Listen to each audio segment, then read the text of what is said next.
নারী পুরুষের মধ্যে সম্পর্কের আইনগত আনুষ্ঠানিক স্বীকৃতি হচ্ছে বিয়ে। পরিবার গঠন ও সামাজিক নিরাপত্তার উদ্দেশ্যেই মূলত বিয়ের বন্ধনে আবদ্ধ হন নারী পুরুষ। কিন্তু এই বিয়ে হয়ে গেছে বাণিজ্য কিংবা প্রতারণার ভয়ঙ্কর ফাঁদ।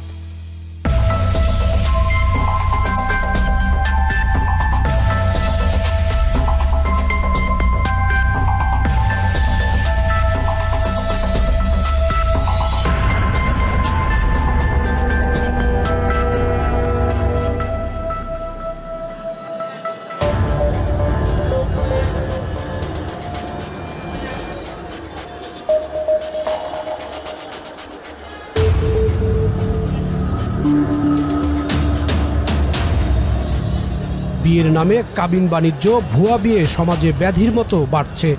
সংসার না গড়ে উল্টো ভাঙছে সংসার, এমনই প্রতারণার গল্প ছড়িয়ে ছিটিয়ে রয়েছে চারপাশে।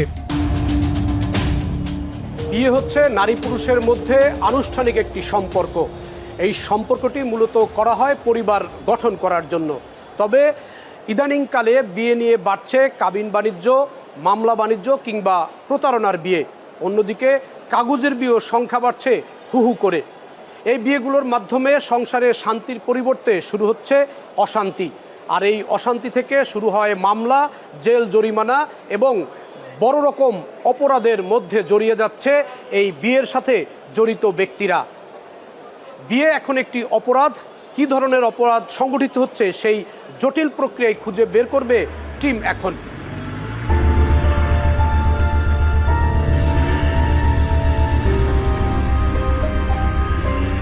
দোহারের যুবক হেলাল উদ্দিন, গাড়ি চালক প্রশিক্ষণের ব্যবসা তার। ব্যবসা নিয়ে ভালোই দিন কাটছে। প্রথম বিয়ে ভেঙে যায় হেলালের। এরপর বিয়ের জন্য সামাজিক যোগাযোগ মাধ্যম ফেসবুকে একটি পোস্ট করেন ওই যুবক।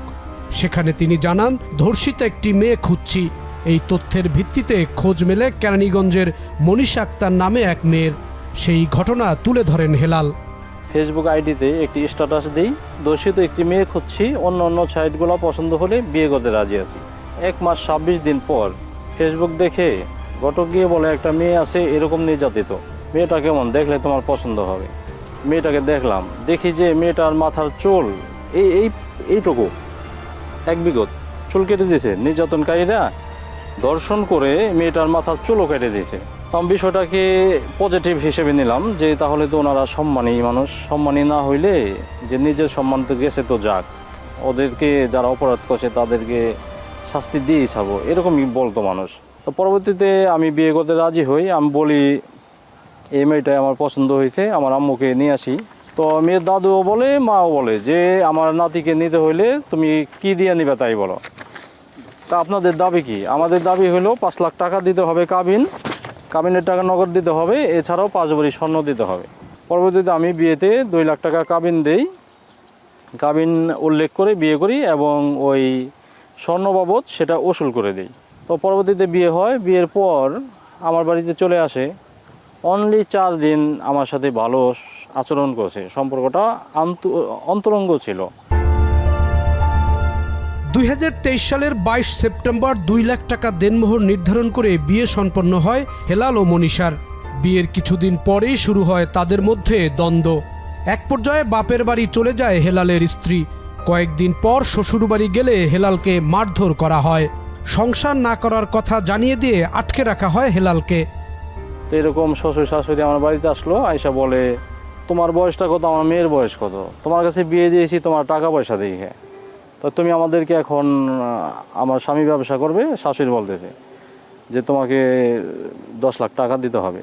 তো আমার স্ত্রীও আমাকে বারবার গায়ে হাত তুলতো, বিভিন্ন দাবি নিয়ে আমাকে এই কিনে দিতে হবে, ওই দিতে হবে, আমার বাবাকে 10 লাখ টাকা দিতে হবে। একাধিকবার গায়ে হাত তুলছে। আমি হাসপাতালে 2 বার চিকিৎসা করেছি।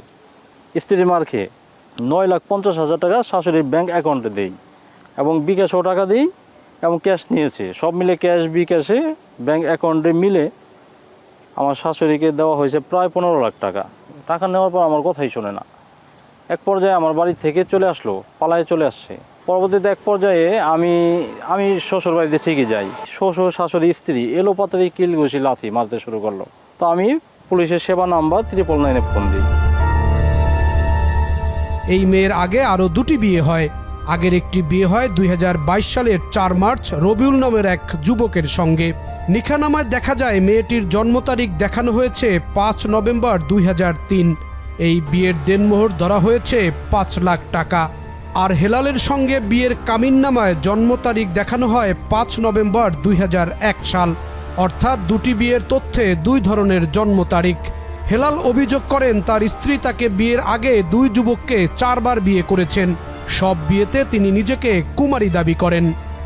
পরবর্তীতে জানতে পারি যে এই মেয়েটা আর পূর্বে এভাবে করে আরও 2টা ছেলেকে বিয়ে করছে, 2টা ছেলেকে বিয়ে করছে 2-4 বার।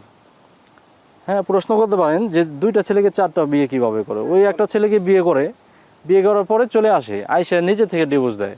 তো ওই মেয়েটাকে আবার নিতে চায়। তখন মেয়ের মা বাবা আর মেয়ের পক্ষের একটা দালাল আছে, উকিল ব্যবসায়ী, যে ও হচ্ছে অলি, ওই অলি নিজে উকিল ব্যবসায়ী যে মেয়েকে বিয়ে দেয়। বিয়ে দিয়ে ওই আবার ছাড়াই আনে, কৌশলে ছাড়াই আনে। সেখান থেকে যে ওই কাবিনের টাকা সহ ওই মেয়ে যে টাকা পয়সা নিয়ে আসে ওই টাকার ভাগ নেয়। আর ওই ছেলেদের সাথেও এরকম আচরণ করছে, মারধর করতো, টাকা পয়সা নিয়ে চলে আসতো। এই পরিবারের বিরুদ্ধে হেলাল প্রতারণার মামলা করেছেন। যখনই তিনি শ্বশুরবাড়ির কাছে টাকা ফেরত চান তখন তাকে মামলা দেওয়ার হুমকি দেয়া হয়। মাত্র 3 মাসের ব্যবধানে তাদের মধ্যে বিচ্ছেদ ঘটলে টাকা নিয়ে চলছে দ্বন্দ্ব। এসব বিষয় মেয়ের পরিবারের সঙ্গে যোগাযোগ করার চেষ্টা করে তার মায়ের সঙ্গে কথা হয় মোবাইলে। তিনি সাংবাদিক পরিচয় পেয়েই চটে যান। না, ও বলতে চাচ্ছে যে ও সংসার করতে চায় কিন্তু আপনারা মেয়ে দিতে চান না, এরকম।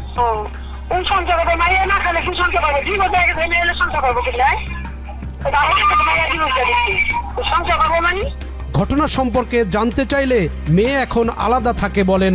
তবে তার মেয়ের এটি কত নম্বর বিয়ে তা জানতে চাইলে কল কেটে দেন। ওনার সাথে কি আপনাদের কোনো মামলা মোকদ্দমা হয়েছে? মামলা দিচ্ছে, মাইয়া ডিভোর্স দিচ্ছে, মামলা দিচ্ছে। আমরা আমার চেক চুরি করে নিয়ে ওই আমার মামলা দিচ্ছে। হেলালের সাথে কি এটা কি প্রথম বিয়ে আপনাদের মেয়ের?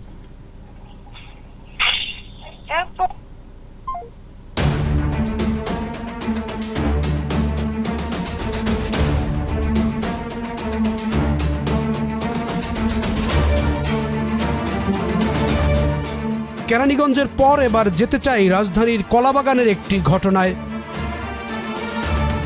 রামিসা তাবাসসুম এলিনা বিয়ে করেন নীলফামারীর সৈয়দপুরের আসিফ শাবাবকে।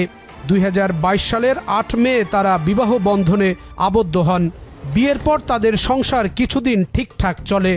এরপর শুরু হয় এলিনার ওপর স্বামী আসিফের শারীরিক ও মানসিক নির্যাতন।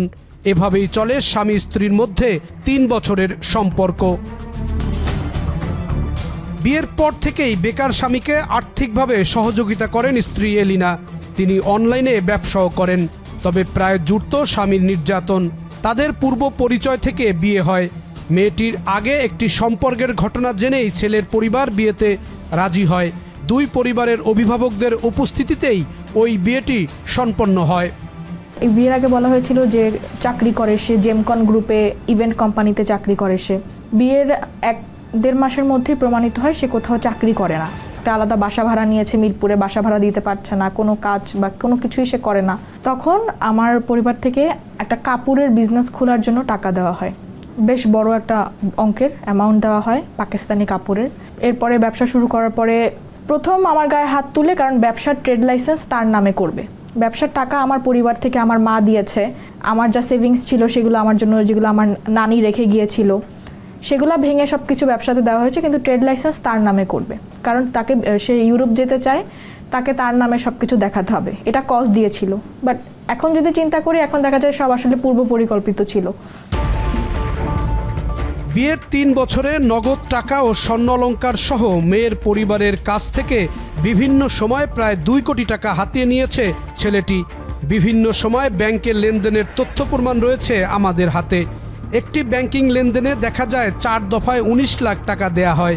এছাড়া 22 লাখ, 25 লাখ, 26 লাখ করে টাকা হাতিয়ে নিয়েছে স্ত্রীর কাছ থেকে। বিয়ের সময় দেয়া স্বর্ণ অলংকার ওই ছেলে আত্মসাৎ করেছে। ভুক্তভোগী মেয়েটি তুলে ধরেন সেই সব ঘটনা। মানে সে এত মিষ্টভাষী যে তার প্রত্যেকটা কথাই মনে হবে যে তার মনে আসলে কিছু নাই, কিন্তু প্রত্যেকটাই সে খুব প্ল্যান করেই বলেছে। তার নামে একটা গাড়ি কিনে দেওয়া হয় প্রায় 40 লাখ টাকা দিয়ে। তারপরে তাকে জমি কিনতে টাকা দেওয়া হয় সৈয়দপুর ক্যান্টনমেন্টে। 70 লাখ টাকা, প্রত্যেকটা জিনিস নিয়েই গায়ে হাত তুলতো যে তার নামে দিতে হবে। লাস্টে যখন জমি কিনতে টাকা দেওয়া হয় তখন মানে সে তার পরিবার সবাই মিলে আমার গায়ে হাত তুলছে, কারণ তার নামে এটা করতে হবে, আমার নামে করবে না। পুরো দলিল এবং সব কিছু, পুরো টোটাল অ্যামাউন্ট যদি বলি প্রায় 1.5 থেকে 2 কোটি টাকার মতো সে নিয়ে গেছে। আসিফ তার স্ত্রী এলিনাকে কিছু না জানিয়ে ইতালি পাড়ি জমান। শেষবার বাসা থেকে বের হয়ে যাওয়ার সেই সিসিটিভির ফুটেজও রয়েছে। অনেক দিন পর স্বামীর খোঁজ মিললে প্রথমে বলা হয় তিনি লন্ডনে গেছেন, কিন্তু পরে জানা গেল তিনি গোপনে ইতালি চলে গেছেন। খুব ক্যাজুয়ালি কোনো ব্যাগ ছাড়া শুধু চেইন, ব্রেসলেট আর আংটি পরে চলে গেছে। আর বাসা থেকে সে কোনো কাপড় চুপড় কিছু নেয়নি, শুধু পাসপোর্টটা ছিল না, যেটা নিয়ে একদিন আমি প্রশ্ন করেছি। আর ইটালির ভিসা ও অ্যাপ্লাই করেছে প্রায় 8 থেকে 9 মাস আগেই, কারণ ইটালির ভিসাটা এখন খুব টাইম কনজিউমিং বিএফএস থেকে। তো আমার কাছে মনে হয় যে তারা প্রথম থেকে দেখেছে আমরা সচ্ছল পরিবার। মানে এখন যদি আমি প্রত্যেকটা ক্যালকুলেশন আমার ফ্যামিলির সাথে মিলাই, দেখা যায় যে প্রত্যেকটা জিনিসই তারা যে হাসিল করেছে, তারা যেই মোটিভটাতে গিয়েছে যে টাকা নিয়ে চলে যাব, সেটা তারা কমপ্লিটলি হাসিল করতে পেরেছে, যে টাকা নিয়ে চলে যাব। ইটালি যাওয়ার পরে জাস্ট 2-1 বার মেসেজিংয়ে বলেছে আমি লন্ডন আসছি। প্রথমে তার ঠিকানাটাই ভুল দিয়েছে, পরে আমরা খোঁজ খবর নিয়ে জানতে পেরেছি যে সে লন্ডন যায়নি, সে ইউরোপে ঢুকেছে সেনজেন ভিসায়।